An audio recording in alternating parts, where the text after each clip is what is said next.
Hey, it's Joshua Edwards from the Academic Support Center at LPU, and today we're going to talk about in-text citations in MLA format. There's two reasons why we do in-text citation: to direct the reader to the information and where it's from, and as well to make sure you don't get accused of plagiarism. And these are the two times when you use in-text citations, either directly quoting from a source or when you paraphrase from it. Alright, let's get into it. So, let's talk about direct citations. Alright, so direct quotations are just as the name suggests, they are being directly quoted from the source. They start and end with quotation marks, as you can see. And as well as the in-text citation itself, it's going to have the parentheses around the author's name, also followed by the period. That's something that people kind of get mixed up when they're doing their writing, so the period always follows. And if you want to add a page number, it's as simple as just adding the page number to the source, as you see there. The other type of direct quotation is a block quote. To block a quote, you'll hit tab, backspace, and this will block the quote.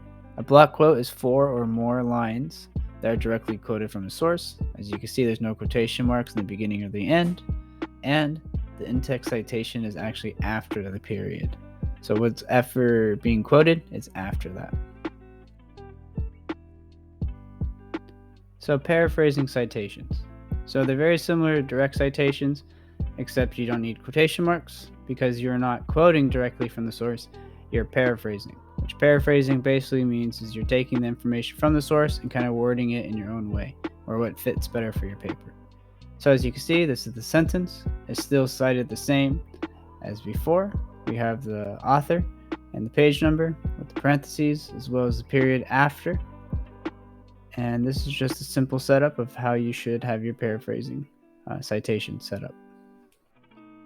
All right, I want to make an additional note on citations. I see this a lot when I'm editing people's papers, is you have a couple pieces of information listed, but as you can see, all three of these pieces are actually from the same author. So a lot of times people like to quote because they get super scared of plagiarism, but really all they got to do is just quote the last piece of information in the section that's being said. So as you can see, these three sentences are consecutively following each other.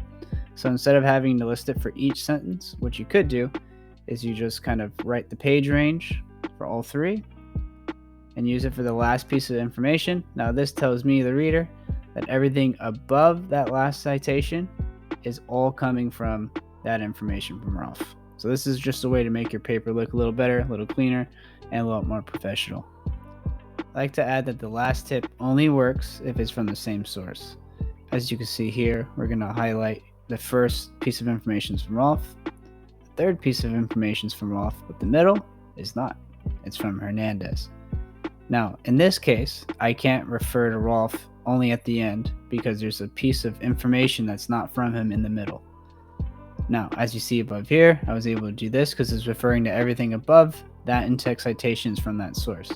But if I do that on the paragraph below, this is not the case, right? We have Hernandez here. So in this case, we will have to cite Hernandez. So this is a case where the last tip will not work and you will need to cite every piece of information. All right, if the source does not have an author, what you would use is the organization or the title of the article, whatever is coming first in the works cited. So imagine grammar was the organization's name, you would put it there. And if it was the title of the article, you put that in quotation marks within the parentheses.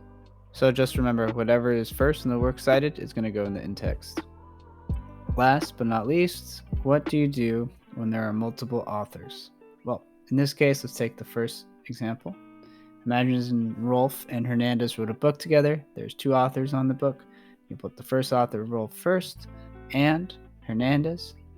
And this indicates two authors and proper citation of both.